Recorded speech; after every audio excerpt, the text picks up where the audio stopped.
Hello' everyone, মোৰ চেনেললৈ আপোনালোক সকলোকে স্বাগতম জনাইছোঁ।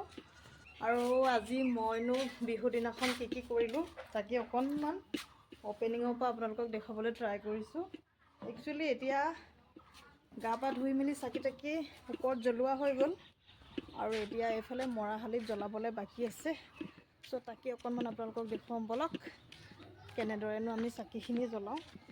আমাৰ বেটাই জ্বলাব। চ' মই বস্তুখিনি লৈ গৈ আছোঁ। ঐ আহা ননু আহা।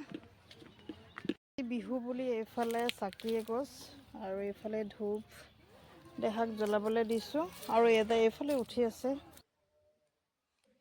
আৰু এতিয়া এইফালে ৰাতিপুৱাৰ পৰা গৰু খেদি লৈ গৈছে আৰু আজি আপোনালোকক আমাৰ গাঁৱৰ কিছুমান গৰু বিহুৰ নীতি নিয়মখিনি অকণমান দেখাবলৈ ট্ৰাই কৰিছোঁ।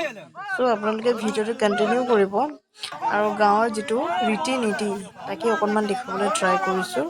যদি আপোনালোকে মোৰ ভিডিঅ'বোৰ চাই ভাল লাগে তেতিয়াহ'লে প্লিজ মোৰ চেনেলটো ছাবস্ক্ৰাইব কৰি দিব আৰু লগতে শ্বেয়াৰ কৰি দিব বুলি আশা ৰাখিলোঁ। ৰাতিপুৱা সময়ত এনেদৰে গৰু বিহু পালন কৰা হ'ল গৰখীয়াসকলে। চ' তাকে অকণমান নিয়মখিনি দেখুৱালোঁ, কেনে পালে জনাব। Bye bye.